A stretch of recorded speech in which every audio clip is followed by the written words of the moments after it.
Hello बच्चों, welcome to my classroom YouTube channel. आज हम ऐसा टॉपिक लेके आ रहे हैं जिसका हमने लास्ट वीडियो में डिस्कशन किया था। हमने लास्ट टाइम ये डिस्कस किया था कि एनटीएससी होता क्या है, किस तरीके से हम एनटीएससी को पढ़ें, किस तरीके से क्लियर करें, क्या रोड मैप बनाएं। तो अब मैंने डिसाइड किया कि भाई हम कुछ ऐसी वीडियोस लेके आए हैं जहां पे आपको प्रीवियस ईयर क्वेश्चंस मिल रहे हों। प्रीवियस ईयर क्वेश्चंस मिलेंगे तो क्या होगा, उसको मैं सॉल्व करने का आप लोगों को तरीका बताऊंगा, जिससे आपकी स्पीड बढ़ेगी और आपको क्वेश्चंस का आइडिया लगेगा कि किस तरीके से हम क्वेश्चंस को सॉल्व कर सकते हैं जल्दी से जल्दी। तो चलिए हम स्टार्ट करते हैं आज का पहला हमारा लेक्चर। नंबर सिस्टम से रिलेटेड, नंबर सिस्टम से रिलेटेड हम क्वेश्चंस को सॉल्व करेंगे। इसमें जितने भी एनटीएससी से प्रीवियस ईयर रिलेटेड क्वेश्चंस आए होंगे हम उन क्वेश्चंस को अभी सॉल्व कर रहे होंगे। Let's start. तो पहला क्वेश्चन बच्चों हमारे पास है, which of the following is equal to 1। ठीक है, बहुत सिंपल सा क्वेश्चन है, एनटीएससी में आए हुए क्वेश्चन है। जितने भी क्वेश्चन में देखेंगे हम, ये सारे क्वेश्चन एनटीएससी में आए हुए हैं। तो पहला क्वेश्चन है हमारा, which of the following is equal to 1। तो फटाफट से आप लोग देखिए, अगर हम कोई सी भी ऑप्शन उठा के देखते हैं, हमारे को न्यूमरेटर में भी 11 की टर्म दिखेगी, एक डिनोमिनेटर में भी 11 की टर्म दिखेगी। तो मतलब अगर ये स्क्वायर हो रहे हैं, अगर ये टर्म्स स्क्वायर हो रहे हैं, तो हमारे पास रिजल्टेंट तो 1 ही आएगा, 121। 11 का स्क्वायर 121, नीचे भी 121, ऊपर भी 121। अब बात रह जाती है डेसिमल्स की। अब सारी की सारी बात रह जाती है डेसिमल्स की। तो देखो, क्वेश्चन में कैलकुलेशन रिक्वायर्ड नहीं है, क्वेश्चंस में कैलकुलेशन रिक्वायर्ड नहीं है। एनालिटिकल अप्रोच जिसे हम कहते हैं, वो अप्रोच लगानी है हमें। तो पहली ऑप्शन को देखते हैं। देखो भाई, पहली ऑप्शन में न्यूमरेटर को अगर ध्यान से देखें तो कितनी डेसिमल प्लेसेस हैं, 2 डेसिमल प्लेसेस हैं। उसका स्क्वायर करेंगे तो 4 डेसिमल प्लेस हो जाएंगी हमारे पास। डिनोमिनेटर में नीचे 2 आ जाएंगी और 1 आ जाएगी। तो टोटल न्यूमरेटर में पहली ऑप्शन की अगर हम बात करते हैं, तो न्यूमरेटर की टोटल डेसिमल प्लेसेस हो जाएंगी 4, डिनोमिनेटर की डेसिमल प्लेसेस हो जाएंगी हमारे पास 3। तो हमारे पास जो 3 डेसिमल प्लेसेस हुई, इसकी वजह से रिजल्ट 1 नहीं आएगा। सेकंड ऑप्शन को देखते हैं। न्यूमरेटर की वजह से हमारे पास कितनी डेसिमल प्लेसेस हो जाएंगी, 2। डिनोमिनेटर में 1 ही है, तो फिर से नहीं बनी बात हमारी। थर्ड ऑप्शन देखते हैं। थर्ड ऑप्शन में हमारे पास न्यूमरेटर बाय डिनोमिनेटर, न्यूमरेटर में डेसिमल प्लेसेस 3 है, 3 का स्क्वायर करेंगे तो 3 का स्क्वायर मतलब बेटा देखो, इसमें स्क्वायर 3 का स्क्वायर नहीं होना है, डेसिमल प्लेसेस का स्क्वायर कर रहा हूं। मतलब अभी 3 डेसिमल प्लेसेस हैं, तो अब कितनी हो जाएंगी, 6 डेसिमल प्लेसेस हो जाएंगी। मतलब इसको ऐसे मान सकते हैं हम थोड़ी देर के लिए कि ये 11 इंटू 10⁻³ लिखा हुआ है, इसका हमें स्क्वायर करना है, इसका हमें स्क्वायर करना है। अब समझ आ जाएगा आप लोगों को। तो इसका अगर हम स्क्वायर करेंगे तो 3⁻⁻6 हो जाएगा। तो मतलब 6 डेसिमल प्लेसेस आ रही होंगी इसके अंदर। और यहाँ पे नीचे देखते हैं तो नीचे 2 मल्टीप्लाइड बाय ये जो डेसिमल प्लेसेस होंगी, ये कितनी होंगी। तो बेसिकली यहाँ पे मल्टीप्लीकेशन की जगह प्लस का सिंबल यूज कर रहे होंगे हम। क्यों, फिर से वही लॉजिक, फिर से वही लॉजिक। यहाँ पे 10⁻⁻² आ जाएगा, मल्टीप्लाइड बाय 10⁻⁻4। तो यहाँ पे +4 हो जाएगा, 10⁻² प्लस -4, तो 10⁻⁻6 आ जाएगा। तो ऊपर भी -6 आया था, यहाँ पे भी -6 आ गया, तो यहाँ पे मिल गया 1। तो यही आंसर ठीक होगा। डी ऑप्शन चेक करने की जरूरत भी नहीं है, अगर करना चाहो तो देख लो। यहाँ पे डेसिमल प्लेसेस 4, यहाँ पे नीचे हमारे पास 2, तो रिजल्ट नहीं आएगा। ठीक है। तो अगर कोई बच्चा इसमें एक एक टर्म को उठा के कैलकुलेट कर रहा है तो भाई मत करो, अप्रोच चेक करो किस तरीके से हम अप्रोच को क्लिक करें। अप्रोच को ध्यान में रखना है कि हाँ 121 दोनों जगह आ रहा है, तो उसको सोचना ही नहीं है उसके बारे में। हमें क्या सोचना है, हमें सोचना है डेसिमल प्लेसेस कहाँ पे जा रही होंगी। ठीक है, अगले क्वेश्चन पे चलते हैं। तो ये क्वेश्चन भी 2007-2008 में आया हुआ क्वेश्चन है। नेक्स्ट क्वेश्चन कहता है, if the sum of the digits of a number 10⁻n-1 is 4707, then when n is a natural number, then find the value of n। ठीक है, फिर से दोबारा से अप्रोच कैच करनी है। ऐसे सोचो, n की अगर वैल्यू 1 होती तो रिजल्ट आता है 9, n की वैल्यू 2 हो जाएगी तो रिजल्ट आएगा 99, 3 हो जाएगी तो रिजल्ट आएगा 999। ठीक है, तो इससे एक लॉजिक समझ आ रहा है, जब 1 है तो सम ऑफ डिजिट्स 9 इंटू 1 आएगा, जब n2 है तो सम ऑफ डिजिट्स 2 आएगा, जब n3 है तो सम ऑफ डिजिट्स 3 आ रहा, 9 इंटू 3 27 आ रहा होगा। ये यहाँ पे हम सम ऑफ डिजिट्स की बात कर रहे हैं, यहाँ पे हम सम ऑफ डिजिट्स की बात कर रहे हैं। तो सम ऑफ डिजिट्स यहाँ से हमें पता चल रहा है। तो ऐसे ही अगर हमारे पास 10⁻n-1 है तो कितना उनका सम आ रहा होगा, ऐसे 9 लिखा होगा n टाइम्स, तो उनका सम कितना आएगा 9n, जो हमें दे रखा है किसके बराबर है 4707 के। तो यहाँ से अगर हम 4707 को 9 से डिवाइड कर देंगे तो 523, क्या ये ऑप्शन में है? Yes, 523 is option B. तो 523 हमारा रिजल्ट हो जाएगा। Is that clear? ये बात समझ आती है? तो हमने किया क्या बच्चों, हमने बहुत जल्दी से ट्रिक देखी कि भाई हमने टाइम वेस्ट नहीं करना है, हमने फटाफट से ट्रिक देखी। 10⁻n-1 लिखा हुआ था हमारे पास, तो 10⁻n में जो टर्म आ रही है उसका सम ऑफ डिजिट्स निकालना है। तो सम ऑफ डिजिट्स हमने फटाफट से निकाल दिया। आगे चलते। Unit digit in the product of 2137 to the power 753। तो यहाँ पे बच्चों साइक्लिसिटी का कंसेप्ट आता है। अगर आप लोगों को साइक्लिसिटी का कंसेप्ट नहीं क्लियर है तो उसको पढ़ो अच्छे से। साइक्लिसिटी ऑफ अ नंबर किस तरीके से समझना है मैं फटाफट से समझा देता हूँ 7 के लिए। मैं फटाफट से समझा देता हूँ 7 के लिए। तो देखो 7 टू द पावर 1 क्या होता है 7। यहाँ पे मैं बेसिकली यूनिट डिजिट लिखने वाला हूँ, जो भी रिजल्ट आएगा। 7 टू द पावर 2 49 होता है, 49 का यूनिट डिजिट होता है 9। 7 टू द पावर 3, अब करना क्या है बेसिकली 7 टू द पावर 3 मतलब इंटू 7 कर दें तो 9 इंटू 7 63 होता है, तो यूनिट डिजिट आ जाएगी 3। 7 to the power 4 3 into 7 21, unit digit आ जाएगी 1।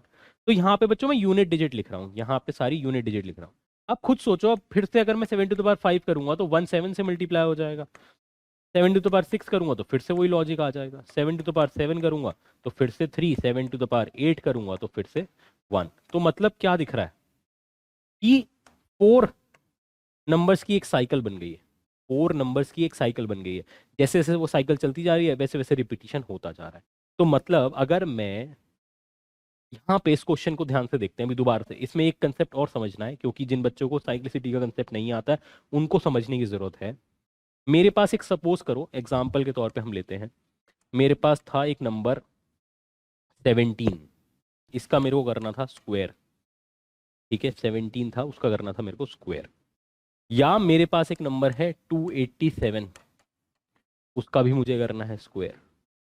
तो बच्चों इनमें जब हम स्क्वायर करते हैं 17 का चाहे हम स्क्वायर कर रहे हों तो क्या होगा, यहाँ पे 9, ये 4 कैरी फॉरवर्ड, यहाँ पे 1, ठीक है, फिर यहाँ पे क्रॉस आ जाता है, फिर 7, फिर 1, ऐसे ही नंबर्स आते हैं हमारे। तो ध्यान से देखो यहाँ पे यूनिट डिजिट पे नंबर क्या आया 9, वो किसकी हेल्प से आया, सिर्फ इन दोनों की मल्टीप्लिकेशन से। तो यहाँ पे क्या 1 का रोल था, 1 का रोल था, बिल्कुल भी नहीं था। 287 इंटू 287, इसको देख लेते हैं तो 7 इंटू 7 49। अब इसके नीचे जो भी नंबर आएगा, यहाँ पे जो भी नंबर आएगा, यहाँ तो क्रॉस लग जाता है, फिर नंबर्स आते रहेंगे यहाँ पे। तो ध्यान से देखेंगे अगर हम तो ऐसे ही चलता रहेगा, तो रिजल्ट यहाँ से भी 9 ही मिलेगा। ठीक है, तो चाहे किसी भी प्रकार की मल्टीप्लिकेशन हम करेंगे तो यूनिट डिजिट हमारे को सिर्फ यही नंबर दे रहा होगा, यूनिट डिजिट सिर्फ यही नंबर दे रहा होगा। तो इस क्वेश्चन में जो लिखा हुआ है 2137 to the power 753 is equivalent writing 7 to the power 753 is equivalent writing 7 to the power 753। अब हमने देख लिया कि भाई 4 की साइक्लिसिटी पे ऐसे चलता है। क्या मतलब, अगर हमारे पास नंबर 4n टाइप का है तो सॉरी 4n प्लस 1 टाइप का नंबर है तो ये रिजल्ट आएगा। 4n प्लस 2 टाइप का नंबर है तो यूनिट डिजिट ये आएगी। 4n प्लस 3 टाइप का नंबर है तो यूनिट डिजिट 3 आएगी। 4n टाइप का नंबर है या 4n प्लस 4 बोलेंगे तो भी तो वो 4n टाइप का नंबर हुआ, तो 4n टाइप का नंबर है तो यूनिट डिजिट 1 आएगी। तो 4n टाइप का नंबर मतलब 7 टू द पावर 4n की बात कर रहे हैं। तो इसको क्या मैं ऐसा कुछ लिख सकता हूँ 7 to the power 4n plus 1, क्यों? क्योंकि मेरे को 4 का डिविजिबिलिटी रूल पता है। 4 का डिविजिबिलिटी रूल क्या होता है, लास्ट की 2 डिजिट्स को चेक कर लो, अगर वो 4 से डिविजिबल है तो है नंबर डिविजिबल, अदरवाइज वो रिमाइंडर बन जाएगा। तो 53, 52 डिविजिबल है तो 53 हमारे पास नंबर है जो हमें चेक करना है। तो ये 4n प्लस 1 के फॉर्म में लिख सकते हैं, where n belongs to integers. तो बस अब 7 to the power 4n plus 1 किस टाइप का नंबर देगा हमें, हमारे को यूनिट डिजिट मिल जाएगी। इस केस में unit digit will be 7, unit digit will be 7। तो 7 इज ऑप्शन सी। ठीक है, तो बहुत इजी क्वेश्चंस हैं, ये मैंने कंसेप्ट समझाया है इसलिए we have taken time, otherwise 30 seconds में I could have finish this question, less than 30 seconds. मैं ध्यान से देखूंगा, 7 to the power 753, 7 to the power 4n plus 1 7, answer खत्म। तो 20 सेकेंड्स, 10 सेकेंड्स, 20 सेकेंड्स के अंदर हम क्वेश्चन को खत्म कर रहे होंगे, अगर आपको साइक्लिसिटी का कंसेप्ट पता है तो। Is that fine? Let's move ahead. बहुत बेसिक एक्सपोनेंट्स का क्वेश्चन आता है फिर हमारे पास, 4 to the power 3, 6 to the power 4, 10 to the power 5 is equals to, prime numbers दे रखे हैं राइट साइड में, 2x, 2 to the power x, 3 to the power y, 5 to the power z, and फिर हमें x प्लस वाई प्लस जी निकालना है। बहुत easy है, फटाफट से आप लोग सॉल्व करिए। कितने सेकंड्स में कर पाएंगे? 10 सेकंड, 20 सेकंड, वो हमें चेक करना है। ठीक है, तो स्पीड में करने की कोशिश करेंगे क्योंकि इसमें कोई बहुत रॉकेट साइंस नहीं लग रही होगी हमारे पास। 2 square 3, 2 into 3 to the power 4 into 2 into 5 to the power 5, ये हमारे को क्वेश्चन है। तो 2 to the power 6, 2 to the power 4, 3 to the power 4, 2 to the power 5, 5 to the power 5. So we will have 2 to the power 6 plus 10 plus 5. So 2 to the power 15, 3 to the power 4, 5 to the power 5. तो ये x है हमारे पास, ये y है, ये z है, हमें निकालना है x plus y plus z. So this will be 24. So 24 is option D. We have solved the question in a very quick manner. ठीक है, इससे भी जल्दी कर सकते हैं, ये तो हम एक्सप्लेन कर रहे हैं चीज़ों को, एक एक स्टेप वाइज लिख रहे हैं, अदरवाइज तो I could have easily identified in the mental calculation, mentally ही कर सकते हैं इस क्वेश्चन को अगर आप लोगों की कैलकुलेशन तेज है। देखो कैसे कि 2 टू द पावर, इसमें 2 आएगा तो 2 to the power 2 into 2 to the power 3, तो 6 हो गया। यहाँ से कितना मिल रहा होगा? 4 और मिल रहा होगा, यहाँ से 5 और मिल रहा होगा, तो मेंटल कैलकुलेशन हो गई 2 के लिए, वैसी 3 के लिए, वैसी 5 के लिए हम मेंटल कैलकुलेशन कर सकते हैं, पेन चलाने की जरूरत ही नहीं पड़ेगी।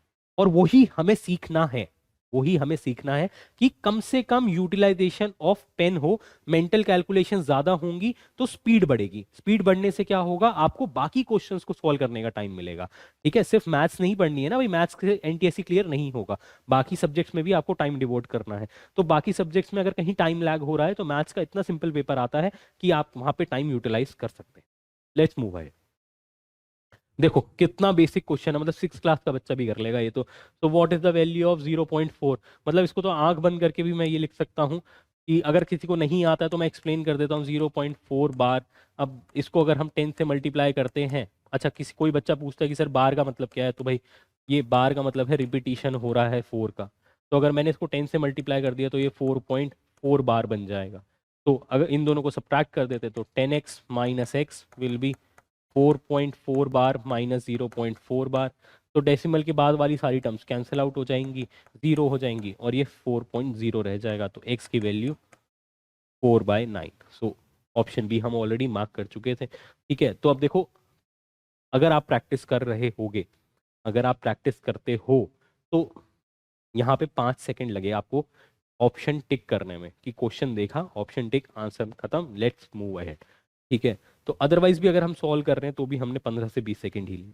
तो यही चीज आपको समझनी है कि टाइम यूटिलाइजेशन जो है वो बहुत इंपॉर्टेंट है एनटीएससी के पेपर में। क्वेश्चंस डिफिकल्ट नहीं होंगे, मैंने पहले भी बताया है वीडियोस में, क्वेश्चन डिफिकल्ट नहीं होंगे। डिफिकल्ट क्या होगा, उनको सॉल्व करने की आपकी एक्यूरेसी, आप कितनी जल्दी ठीक क्वेश्चन सॉल्व कर रहे हो, तो वो इंपॉर्टेंट रोल रहेगा।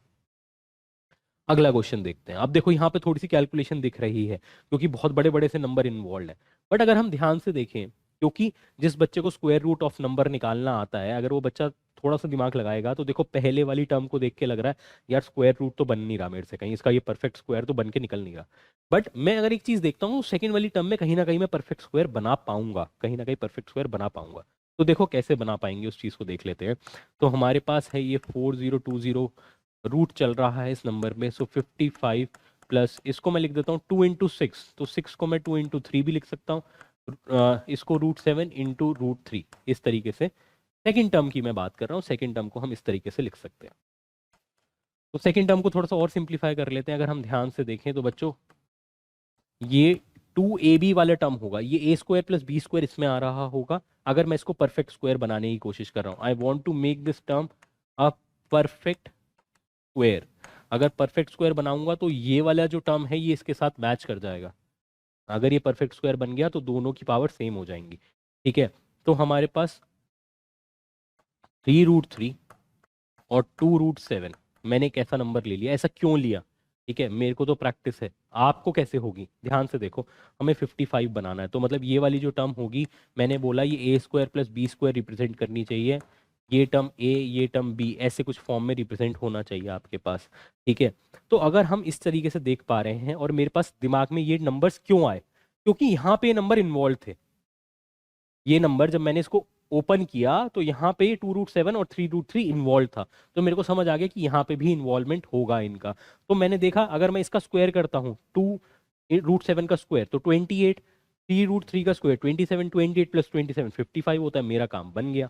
मेरा काम कैसे बन गया कि भाई ये तो हो गया 4020, और ये बन गया हमारे पास 2√7 का स्क्वायर, सॉरी 2√7 माइनस प्लस 3√3 का स्क्वायर। तो अगर मैं ये स्क्वायर को बाहर निकालूंगा तो हमारे पास ये 2010 पावर में चला जाएगा, 2√7 प्लस 3√3। और पहले वाली टर्म में देखो बच्चों क्या है, पहले वाली टर्म में क्या है हमारे पास, पहले वाली टर्म में लिखा हुआ है 2010 2√7 माइनस 3√3 मल्टीप्लाइड बाय, अब क्या आ गया हमारे पास 2010 2√7 प्लस 3√3। तो अब nth पावर तो सेम है, तो मल्टीप्लिकेशन हो सकता है नंबर्स का। तो ये 2√7 माइनस 3√3 2√7 प्लस 3√3। तो this is a minus B into A plus B, that is given as A square minus B square. तो यहाँ पे हमारे पास a स्क्वायर 28, b स्क्वायर 27, ये 1 रह गया, 2010√1, so that will be 1 and 1 is option B, 1 is option B। ठीक है, तो अब यहाँ पे देखने वाली क्या बात है, हमें क्या समझना है इस क्वेश्चन से? हमें ये समझना है बच्चों, देखो कैलकुलेशन चाहे लंबी दिख रही थी, बट अगर मैंने उस टर्म को अच्छे से एनालाइज कर लिया तो मैंने फटाफट से ये रिजल्ट लिख दिया। ठीक है, ये हमने फिर से, मैं बार बार यही चीज बोल रहा हूँ, क्योंकि हम लोग पहली बार देख रहे हैं इन चीजों को।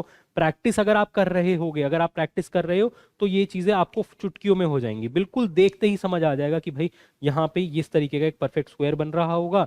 अगर ये परफेक्ट स्क्वायर मैंने चेक किया, दिमाग में मेंटल कैलकुलेशन करी कि अगर यहाँ पे मैं 2√7 प्लस 3√3 का परफेक्ट स्क्वायर समझता हूँ तो यहाँ पे मेरा काम बन जाएगा। तो मेरी कैलकुलेशन दिमाग में फटाफट से ए स्क्वायर माइनस बी स्क्वायर, ये मेरे को लिखने की जरूरत नहीं है, 2√7 माइनस 3√3 का वो दिमाग में कैलकुलेशन हो जाएगी कि स्क्वायर किस तरीके से काम कर रहा होगा। ठीक है, तो ये सब चीजें आप भी कर पा रहे होगे, ये सारी की सारी चीज आप भी कर पा रहे होगे सिर्फ और सिर्फ प्रैक्टिस के बाद। बिना प्रैक्टिस के नहीं कर पाओगे भाई, प्रैक्टिस करनी पड़ेगी, लॉजिक समझना पड़ेगा क्वेश्चन का। अगर once you are clear with the concept, once you are clear with the logic, तो आपके क्वेश्चन जल्दी स्पीड अप हो जाएंगे। ठीक है, let's say we have √a plus √b minus √c equals to 0, then find the value of a plus b minus c। ठीक है, फिर से बहुत इजी क्वेश्चन है, बहुत ही इजी क्वेश्चन है। ठीक है, आप वीडियो पॉज कर दो यहाँ पे, अपने आप सॉल्व करो और देखो कितने सेकंड में सॉल्व कर पाते हो। ठीक है, वीडियो पॉज कर दो, देखो कितने सेकंड में सॉल्व कर पाते हो, उससे आपको आइडिया लगेगा कि भाई ये क्वेश्चन क्या मैं वाकई सॉल्व कर सकता हूँ या नहीं कर सकता हूँ। अगर नहीं कर सकते हो तो देखो आपको कंसेप्ट सीखने को मिलेगा, और अगर कर सकते हो तो we will have a speed test कि आप कितने सेकंड में इस क्वेश्चन को सॉल्व कर रहे हो। 20 सेकंड से ऊपर नहीं लेने, 20 सेकंड से ऊपर नहीं लेने। ठीक है, तो हमने देखा कि भाई a plus B minus C का वैल्यू निकालना है स्क्वायर का, तो हमने क्या करा, a plus √a plus √b का square is equals to √c का स्क्वायर लिख सकते हैं हम लोग। तो हमारे पास क्या आ गया, a plus B plus 2√ab is equals to c। तो अब हमारे पास क्या आ गया, a plus B minus C is equals to minus 2√ab। इसका मेरे को स्क्वायर करना है फिर से, तो a plus B minus C का square is equals to 4ab, which is option C, which is option C. ठीक है, बहुत इजी, बहुत इजी। कितना सेकंड, 20 सेकंड, 20 सेकंड तो मैक्सिमम है, जबकि हम बोर्ड पे लिख रहे हैं, कॉपी में लिखने में और जल्दी। मैं तो एक्सप्लेन भी कर रहा हूँ, आपको एक्सप्लेन करने की जरूरत नहीं है, मेंटल कैलकुलेशन हो रही है सारी की सारी। ठीक है, कब हो रही है, जब आपका दिमाग सही चल रहा है, जब आपने प्रैक्टिस कर रखी है। प्रैक्टिस नहीं करी होगी बच्चों, फिर फंसोगे जाके, क्योंकि अप्रोच नहीं क्लिक करेगी, अप्रोच नहीं क्लिक करेगी। ठीक है, नेक्स्ट क्वेश्चन। अच्छा, अब जैसे एक क्वेश्चन अभी हमने पीछे किया था वो तो बहुत ही इजी क्वेश्चन था, यहाँ पे थोड़ी सी कैलकुलेशंस इन्वॉल्व है, थोड़ी सी ही कैलकुलेशंस इन्वॉल्व है, ज्यादा नहीं है। ठीक है, तो फटाफट से देख लेते हैं। तो यहाँ पे ये शायद ऑप्शन फर्स्ट है, ये 9000 है, तो ऑप्शन गलत यहाँ पे आप लोगों को दिख रहा है, दिस इज 9000। तो हम लोग आगे चलते हैं, तो सॉल्व करते हैं। तो वही फिर से वही लॉजिक, 2.4178 178 रिपीट हो रहा है इसके अंदर। तो पहले तो हम लोगों ने इसको 10 से मल्टीप्लाई कर दिया सो दैट आफ्टर डेसिमल मेरे पास रिपीटिशन हो, एंड उसके बाद मैंने इसको 1000 से मल्टीप्लाई कर दिया, तो उससे क्या हुआ 178.178 बार आ जाएगा। तो अब इन दोनों टर्म्स को सब्ट्रैक्ट करना है, तो 9990x इज इक्वल्स टू 24154। तो x की वैल्यू कितनी आ गई 24154 डिवाइडेड बाय 9990, तो which is option C 24154 by 9990। ठीक है, बेसिक कैलकुलेशन है, थोड़ी बहुत तो आपको कैलकुलेशन करनी भी पड़ेगी, बट टाइम देखो, टाइम कितना लग रहा है ना, टाइम कम लग रहा है, फटाफट से कैलकुलेशंस हो रही हैं। सेम कंसेप्ट ऑलरेडी पढ़ चुके हैं, ज़्यादा डेप्थ में नहीं जाने की जरूरत। नेक्स्ट क्वेश्चन में चलते हैं। A number is decrease increase by 10% and then decrease by 10%, then the net increase और डिक्रीज परसेंटेज इज। अब आप ऐसे देखो कि हमने कुछ बच्चे होते हैं जो एक्स मान के सॉल्व करेंगे इसको, तो बिना एक्स माने भी तो सॉल्व कर सकते हैं, हम नंबर ही 100 मान लें, कैलकुलेशन इजी दिखेंगी, पिक्चर इजी दिखेगी मेरे को। कैसे? एक मैंने let number be X, let number be 100, मैंने एक्स ना बोल के मैंने बोल दिया लेट नंबर बी 100। 100 एक नंबर 10% इंक्रीज हुआ, एक नंबर 10% इंक्रीज हुआ, तो 100 प्लस 10% ऑफ 100, तो मतलब 110 बन गया नया नंबर हमारे पास। Now this is first step. Second step क्या कह रहा है? And then decrease by 10%, 110 minus 10% of 110, मतलब 11 यहां से आ गया, 110 माइनस 11, सो दैट इज 99। अब नंबर था आपके पास ये, अब ये नंबर था, और उस 100 से अब हम 99 पे आ गए हैं, तो कितना डिक्रीज है या इंक्रीज है? डिक्रीज है। कितना डिक्रीज है? एक। एक किसका डिक्रीज है? 100 का, तो 1% आंसर आ गया। एक किसका डिक्रीज है?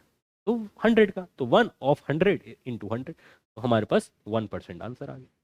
ठीक है, अगर x लेते तो कैलकुलेशन थोड़ी सी लेंदी होती है, देखो वो भी कर लेते हम लोग। अगर हम x लेते तो x प्लस 10% ऑफ x, ठीक है, तो यहाँ पे x प्लस 10 अपॉन 100x, तो यहाँ से आपका एक जीरो कैंसिल आउट हो जाता, तो आप 11x अपॉन 10 करके ले रहे होते। फिर उसके बाद ये तो फर्स्ट स्टेप हो जाता, फिर माइनस करते इसमें x 11x by 10 minus 10% of 11x by 10। Calculations बस गंदी दिख रही हैं और कुछ नहीं है। ठीक है, कैलकुलेशंस गंदी ना दिखें इसीलिए हम इस स्टेप को अवॉइड कर रहे थे।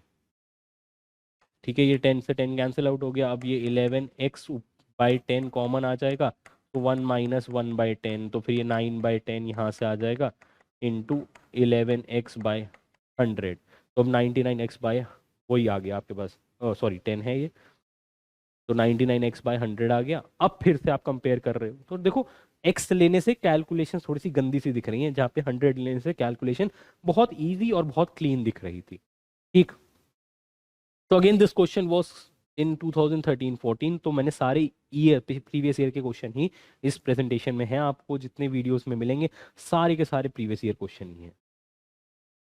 ठीक है, देखो फिर से कितना इजी क्वेश्चन है, एक्सपोनेंट्स का डायरेक्ट दिख रहा है, डायरेक्ट अप्रोच, डायरेक्ट ही दिख रहा है, पेन चलाने की जरूरत भी नहीं पड़ती है। a by B to the power X minus one, B by A to the power X minus three, तो हो क्या रहा होगा हमारे पास कि जो नंबर है वो रेसिप्रोकेटेड है, तो मतलब हमारे पास जो पावर है वो माइनस में चली जाएगी राइट हैंड साइड में। अगर मैं देखूं, अगर मैं इसको a बाई बी लिखता हूं तो माइनस एक्स प्लस थ्री लिखूंगा, और माइनस एक्स प्लस थ्री लिखने से x की वैल्यू 2 आ जाएगी। कैसे? देखो कैलकुलेशंस, अगर किसी को लग रहा है कि भाई मेरी सर कैलकुलेशंस तेज नहीं है, तो कोई बात नहीं बेटा, फटाफट लिख भी लो, इसी बात से परेशान नहीं होते रहेंगे। When bases are same exponents can be compared, तो x minus one is equals to minus X plus three, 2x is equals to 4, x is equals to 2, तो ये आपका ऑप्शन आ गया सी। ठीक है, स्पीड बढ़ाओ, स्पीड बढ़ाओ, प्रैक्टिस ज़्यादा, स्पीड बढ़ेगी, अपने आप दिखेंगे। कैलकुलेशन हमने मेंटली करी थी तो आंसर 2 बता दिया था, आप भी कर सकते हो, कोई जादू नहीं है, कोई मैजिक नहीं है। ठीक है, अगला चलते हैं। If a number is divided by 6, the remainder is 3, what will be the remainder when the square of the same number is divided by 6 again. ठीक, कोई बात नहीं, हमने यूक्लिड्स डिवीजन लेमा पढ़ा हुआ है। वो कह रहा है एक नंबर है जिसको हम 6 से डिवाइड करते हैं तो कोई क्वेश्चन आता होगा, और रिमाइंडर जो आ रहा है वो है 3। अब नंबर हमारे पास हो गया है एन स्क्वायर, तो एन स्क्वायर निकाल लेते हैं पहले। तो क्या आ जाएगा 36x² प्लस 9 प्लस 2 × 3 × 6x, ये नंबर आ जाएगा। अब इसको 6 से डिवाइड करना और रिमाइंडर बताना है, ठीक है, तो इसको 6 से डिवाइड कर लेते हैं। तो भाई देखो, अगर मैं पहली टर्म और थर्ड टर्म को देखता हूँ तो इसमें तो 6 का कुछ ना कुछ मल्टीपल आ ही रहा है। ये 6x² प्लस 6x के फॉर्म में नंबर है, और ये प्लस 9 है, ठीक है। तो अब ये नंबर अगर 6 से डिवाइड हो रहा है, अगर ये नंबर 6 से डिवाइड हो रहा है, तो इसको भी देखो मैं एक स्टेप और आप लोगों को समझाने के लिए लिख रहा हूँ ये सारे स्टेप्स। यहाँ से +1, अगर मैंने 6 और उठा लिया तो यहाँ रह कितना गया 3। तो ध्यान से देखो, अब यही तो क्वेश्चन था। when the square of this number n is being divided by 6, so this will be the quotient and this will be the remainder। तो हमारा आंसर कितना आ गया 3। तो this is what we are trying to do, Euclid's division lemma, dividend is equals to divisor into quotient plus remainder, बिल्कुल simple logic. ठीक है, clear, I hope सबको समझ आया होगा यहाँ पे। Let's move ahead to question 12। It says rationalization, बिल्कुल इजी, मतलब इससे इजी रैशनलाइजेशन कहाँ मिलेगी। जिस बच्चे को बेसिक बेसिक भी पढ़ाई करी है, कोई इंस्टीट्यूट नहीं गया बच्चा, यूट्यूब से पढ़ रहा है ना, उसके लिए भी बहुत इजी है एनटीएससी क्लियर करना, बहुत इजी, आराम से पढ़ो फटाफट हो जाता है एनटीएससी। कैसे, देखो रैशनलाइजेशन का कंसेप्ट अगर आप लोगों को आता है तो इस पार्ट को रैशनलाइज कर दो, 3 + 2√2, नीचे बन जाता है आपके पास a² - b²। तो कितना आ गया 3 + 2√2, नीचे 9 - 8, तो रह गया 3 + 2√2। तो मुझे ये तो पता चल गया मेरी कैलकुलेशन से कि इसका रिजल्ट डिनोमिनेटर में भी यहाँ पे भी 1 ही आएगा। तो न्यूमरेटर तो बस सॉल्व ही करना है। तो 3 - 2√2/1, तो y की वैल्यू भी आ गई। अब इन दोनों को ऐड करना है। 3 + 2√2, 3 - 2√2, ये वाली टर्म और ये वाली टर्म कैंसिल आउट हो जाएगी, रिजल्ट आ जाएगा 6, which is option C, which is option C. तो बहुत ईजी है ना, रैशनलाइजेशन का कंसेप्ट है। अगर किसी को नहीं याद रहे तो मैं लिख भी देता हूँ यहाँ पे, रैशनलाइजेशन का कंसेप्ट है, पढ़ लेना। नहीं समझ आता है तो कंसेप्ट पे फोकस करो, कंसेप्ट जब पढ़ेंगे तो क्वेश्चन जल्दी सॉल्व होंगे, कंसेप्ट क्लियर होंगे तो क्वेश्चन जल्दी सॉल्व होंगे। फिर से बेसिक एक्सपोनेंट्स का क्वेश्चन है, ठीक है। इसमें कहीं कुछ कुछ पार्ट हम शायद क्वाड्रेटिक का भी यूज़ कर रहे होंगे, क्योंकि नेगेटिव पावर जारी है, तो क्वाड्रेटिक का या मिडल टर्म स्प्लिटिंग से भी हो जाएगा क्वेश्चन। तो देखो 5⁻x × 5 ऐसे लिख सकते हैं, 5⁻x + 1 को, और यहाँ पे लिख सकते हैं 5⁻2 / 5⁻x इज इक्वल्स टू 126। तो यहाँ पे मैंने एज्यूम कर लिया लेट 5⁻x = t। तो हमारे पास क्या आ जाएगा बच्चों, 5t² - 126t + 25 = 0। Direct middle term splitting होती हुई दिख रही है यहाँ पे, 5t² - t - 125t + 25। तो यहाँ से हम t कॉमन निकाल रहे हैं, 5t - 1, यहाँ से -25, 5t - 1 = 0। तो 5t - 1 × t - 25 = 0। t की वैल्यू यहाँ से पहले वाले से 1/5 और दूसरे वाले से t की वैल्यू 25। तो t क्या हमने माना था 5⁻x, तो 5⁻x = 5⁻−1, तो x की वैल्यू -1, या फिर और 5⁻x = 5⁻2, x = 2। तो जहाँ पे -1 और 2 आ रहा है, -1 और 2, which is option D. So option D is the correct result, ठीक है। तो थोड़ा सा कैलकुलेशंस है, तो इसीलिए बोल रहा हूँ कि जिन पार्ट में कैलकुलेशन नहीं है उनमें स्पीड अप कर लो, ताकि जिनमें कैलकुलेशन है वहाँ पे ज़्यादा टाइम वेस्ट ना हो, वहाँ पे ज़्यादा टाइम वेस्ट ना हो, ठीक है। तो ओवरऑल हमें टाइम बैलेंसिंग करनी है, तो ये अभी हम यही सीख रहे हैं कि टाइम मैनेजमेंट कैसे करना है क्वेश्चंस के लिए। अगर क्वेश्चंस में हम स्पीड अप करते जा रहे हैं तो किसी क्वेश्चन में अगर टाइम ज़्यादा लग रहा है तो कोई दिक्कत नहीं है, हमने पहले क्वेश्चंस में बहुत स्पीड बढ़ा दी थी, हमने पहले क्वेश्चंस बहुत स्पीड में कर दिए थे, इसलिए कोई दिक्कत की बात नहीं है। Let's move on. Which of the following statement is true. ठीक है, अब देखो यहाँ पे जो भी क्वेश्चन दिख रहा है मुझे नहीं पता, बट यहाँ पे वो हमसे कैलकुलेशन नहीं मांग रहा है। यहाँ से ये बात समझ आती है कि वो हमसे कैलकुलेशन नहीं मांग रहा है। पहले वाले केस में 1/4 इक्वल्स टू 1/27 तो हो ही नहीं सकता, काम ही खत्म हो गया। 1/2 का 1/2 टू द पावर 1/2 और 1/3 टू द पावर 1/3, तो बताइए कौन सा सही होना चाहिए इसमें से, है ना। तो एक तरीका तो ये है भाई, रूट हमें नहीं पता, अगर रूट हमें नहीं पता तो सिक्स्थ पावर में ले जाओ। सिक्स्थ पावर में क्यों बोल रहा हूँ, क्योंकि 1/2 का एलसीएम और 1/3 का एलसीएम 6 हो जाएगा। तो अगर मैं इसकी 6 क्यूबिंग कर दूंगा, अगर 6 क्यूबिंग कर दूंगा तो ये मेरे को ऐसा कुछ दिख रहा है क्वेश्चन कि 1/2 का क्यूब इज लेस देन 1/3 का स्क्वायर। ठीक है, तो ये मतलब बेसिकली 1/8 है और ये 1/27 है, ऐसा कुछ कह रहा है ये। 1/8 है, 1/27 है, oh sorry 9, this is not 27, square की बात कर रहे हैं तो 9। तो ऑब्वियस सी बात अब यहाँ पे समझने वाली बात होगी कि जो डिनोमिनेटर होगा अगर वो बड़ा होगा तो नंबर छोटा होगा, डिनोमिनेटर अगर बड़ा होगा तो नंबर छोटा होगा। तो ये तो गलत हो गया। यहाँ पे देखते हैं तो हमारे पास फिर से वही लॉजिक, सिक्स्थ पावर में ले जाओ तो 1/2 और यहाँ पे 1/3 का स्क्वायर। तो यही ऑप्शन यहाँ पे थी कि 1/8 बड़ा होना चाहिए 1/9 से, तो बिल्कुल ठीक है, option C is the correct. Can't be compare, no. क्यों भाई, क्यों नहीं कर सकते, कंपेयर तो कर सकते हैं दो नंबर्स को, ईजी है नंबर्स को कंपेयर करना। तो इस तरीके से हम लोग रिजल्ट्स निकाल सकते हैं। तो यहाँ पे हमने क्या किया, 2 और 3 का एलसीएम ले लिया बच्चों। यहाँ पे हमने एलसीएम ले लिया 2 और 3 का, जो कि होता है 6, और उस पावर के फॉर्म में रेस कर दिया हमने, दोनों साइड्स को उस पावर के फॉर्म में रेस कर दिया, तो हमारी कैलकुलेशंस फास्ट हो गई। फिर से साइक्लिसिटी का कंसेप्ट आ जाता है, यूनिट डिजिट निकालनी है तो साइक्लिसिटी का कंसेप्ट यूज करेंगे। फिर से 7 से रिलेटेड क्वेश्चन पूछा गया है 2019-20 में, ये 7-8 में भी पूछा गया है।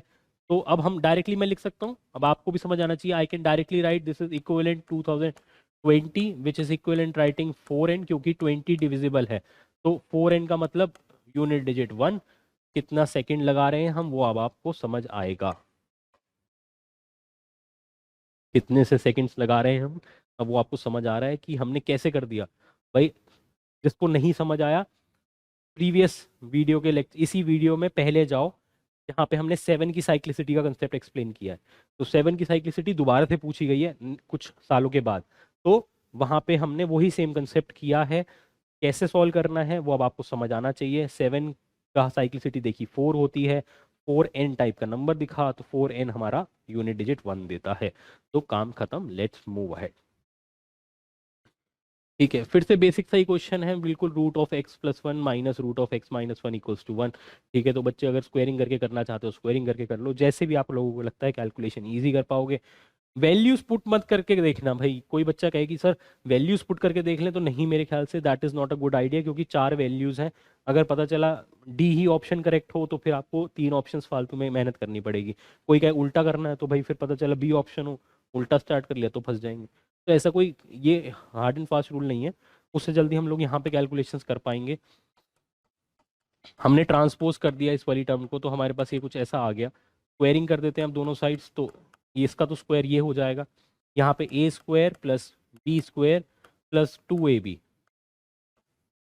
1 से 1 कैंसिल आउट हो गया, x से x कैंसिल आउट हो गया, तो 1/2 इज इक्वल्स टू √(x-1)। फिर से स्क्वेयरिंग कर देते हैं, 1/4 इज इक्वल्स टू x-1, तो x की value 5/4, 5/4 is option A, 5/4 is option A, तो option A is correct.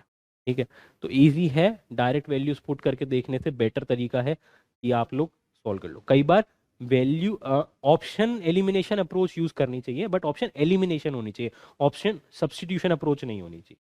Option जैसे हमने पहले क्वेश्चन में देखा था कि 11 के स्क्वायर वाला जो क्वेश्चन था, 0.11 स्क्वायर और ऐसे टर्म में आ रही थी उसमें, तो उसमें हमने ऑप्शन एलिमिनेशन अप्रोच सोची थी कि ये नहीं हो सकता, ये नहीं हो सकता। ठीक है, यहाँ पे हम ऑप्शन सब्स्टिट्यूशन अप्रोच नहीं यूज करेंगे, एलिमिनेशन अप्रोच यूज करनी है। ठीक है, फिर से अब ये लॉग्स के क्वेश्चन जनरली पूछे नहीं जाते हैं, बट लास्ट 2-3 साल से लॉग्स भी इंट्रोड्यूस करा गया है, ये पूछे जाते हैं क्वेश्चंस। तो देखो 2020-21 में ही क्वेश्चन है। तो बेसिक होता है लॉग्स का कि अगर बेसिस सेम है, अगर लॉग्स के बेसिस सेम है तो उनके आर्ग्यूमेंट्स को हम कंपेयर कर सकते हैं। तो लॉग 729 को हम 3⁶ भी लिख सकते हैं। तो बस क्वेश्चन सॉल्व हो ही गया भाई, 3⁻x+4 आर्ग्यूमेंट्स कंपेयर हो रहे हैं। ठीक है, ये इन्हें हम आर्ग्यूमेंट कहते हैं लॉग का। बेसिस इनके बाय डिफॉल्ट 10 है, तो when bases are same arguments can be compared, arguments compare कर रहे हैं तो ये नंबर आ गया। Now when bases are same exponents can be compared, so x + 4 = 6, x = 2, which is option B. Question over. ठीक है, तो लॉग्स का जिन बच्चों को आइडिया नहीं, बेसिक आइडेंटिटीज पढ़ लो, बेसिक आइडेंटिटीज से याद हो जाएगा। मैं यहाँ पे लिख देता हूँ आप लोगों के लिए, क्या पढ़ना पड़ेगा इसके लिए, बेसिक ऑफ लॉग्स, बिल्कुल बेसिक। उसमें आपको आइडेंटिटीज याद कर लेंगे तो काम बन जाएगा। ठीक है, आइडेंटिटीज याद कर लेंगे, थोड़े से क्वेश्चंस कर लेना तो काम बन जाएगा। Let's move ahead. फिर से देखो, एक्सपोनेंट्स पे बहुत स्ट्रेस दिया गया नंबर सिस्टम के अंदर, तो एक्सपोनेंट्स वाले क्वेश्चन गलत नहीं होने चाहिए। फिर से वीडियो पॉज कर लो, फटाफट अपने आप से सॉल्व करो। कितने सेकंड्स के अंदर सॉल्व कर सकते हैं, मैं तो डायरेक्टली आंसर बता सकता हूँ यहाँ से सोचते। ठीक है, फिर भी आप लोगों के लिए सॉल्व करूंगा, वीडियो पॉज करके आप अपना क्वेश्चन सॉल्व करो, तब मीनवाइल मैं यहाँ पे आपको एक्सप्लेनेशन दे देता हूँ। ठीक है, तो हमारे पास न्यूमरेटर की अगर हम टर्म देखते हैं तो सारे बेसिस सेम है, तो एक्सपोनेंट्स ऐड अप हो जाएंगे, तो twice of a + b + c आ जाएगा। डिनोमिनेटर में अगर हम देखते हैं तो सारे बेसिस सेम है, तो पावर्स ऐड हो जाएंगी और 2 के साथ मल्टीप्लाई हो रहा है, तो a + b + c cancel out हो गया, 1 आंसर आ गया, विच इज ऑप्शन बी। ठीक है, तो 10 सेकंड से ऊपर नहीं भागेंगे हम। ठीक है, तो मैथ्स में देखो आप कितना टाइम बचा रहे हो, मैथ्स में कितना ज़्यादा टाइम बचा रहे हो। ठीक है, अगले क्वेश्चन पे चलते हैं। फिर से एक्सपोनेंट्स का क्वेश्चन है, a⁻x = b, b⁻y = c, c⁻z = a। तो अगर कोई बच्चा लॉग्स में कंफर्टेबल है तो लॉग से कर लो, अगर कोई बच्चा एक्सपोनेंट्स में कंफर्टेबल है एक्सपोनेंट से कर लो, जिसमें भी कंफर्टेबल हो उससे कर सकते हैं, फटाफट से आंसर निकाल लेंगे। तो यहाँ से देखो c⁻z = a दे रखा है, तो मैंने c की वैल्यू लिख दी a⁻1/z। यहाँ से इसमें वैल्यू पुट कर देते हैं, तो हमारे पास b⁻y = a⁻1/z, तो b की वैल्यू कितनी आ गई, a⁻1/yz, ये वाली वैल्यू यहाँ पे पुट कर दो, तो a⁻x = b, तो वो वहाँ पे आ जाएगा a⁻yz, तो a⁻x = a⁻1/yz। तो when bases are same exponents can be compared, तो x = 1/yz, xyz = 1। तो ये क्वेश्चन यही निकालना था, विच is option A. So option A is correct. ठीक है, बहुत बेसिक, बहुत ही बेसिक है। एक्सपोनेंट्स पे ध्यान दे दो, सारे क्वेश्चन बन रहे हैं नंबर सिस्टम के, तो एक्सपोनेंट्स हमें समझ आना चाहिए, यहाँ से इंपॉर्टेंट कंसेप्ट है। एक्सपोनेंट्स इंपॉर्टेंट कंसेप्ट है, अच्छे से पढ़ लो, क्लियर हो जाएगा। फिर से रैशनलाइजेशन, तो हमें हर साल कहीं ना कहीं रैशनलाइजेशन मिल ही रहा है, हर साल में ही एक ना एक क्वेश्चन रैशनलाइजेशन से रिलेटेड मिलेगा, तो रैशनलाइजेशन भी इंपॉर्टेंट कंसेप्ट है। लास्ट क्वेश्चन है स्लाइड का, तो 2021 में ही क्वेश्चन आया हुआ है। तो देखो, फिर से रैशनलाइजेशन का अगर कंसेप्ट क्लियर है तो डायरेक्टली आंसर समझ आना चाहिए। तो 3 - 1/√3 - 1, तो हमारे पास क्या हो जाएगा, ये √3 - 1 का होल स्क्वायर। मैं स्टेप बाय स्टेप लिख रहा हूँ, this is a + b - a - b का प्रोडक्ट, तो that is a² - b²। Numerator में हो जाएगा 3 + 1 - 2√3, डिनोमिनेटर में हो जाएगा 3 - 1, so that will be 4 - 2√3/2, which is 2 - √3। तो यही a और b के साथ कंपेयर करना है, विच इज़ a + b√3। तो a की वैल्यू 2 आ गई, b की वैल्यू -1 आ गई। तो when a is 2 b is -1, a is 2 b is -1, which is option a again, option a is 2 b is -1। ठीक है, तो अब हमारे को क्या क्या पता चलता है भाई, रैशनलाइजेशन इंपॉर्टेंट कंसेप्ट है, रैशनलाइजेशन इंपॉर्टेंट कंसेप्ट है, एक्सपोनेंट्स इंपॉर्टेंट कंसेप्ट है। तो इन सारे टॉपिक्स के ऊपर एक साइक्लिसिटी, साइक्लिसिटी से रिलेटेड क्वेश्चन पूछा जाता है, तो साइक्लिसिटी एक इंपॉर्टेंट कंसेप्ट है। तो इन कंसेप्ट पे अच्छे से ध्यान दो, नंबर सिस्टम पूरा बनेगा, नंबर सिस्टम से जितने भी क्वेश्चन आएंगे आप लोग सॉल्व कर पा रहे होंगे। नेक्स्ट वीडियोज में, हम आने वाली वीडियोज में और सारे कंसेप्ट लेके आएंगे मैथ से रिलेटेड, तो आई होप वो आप लोगों को समझ आएंगे। So that's it for today. Take care, all the best, stay safe and have a beautiful day.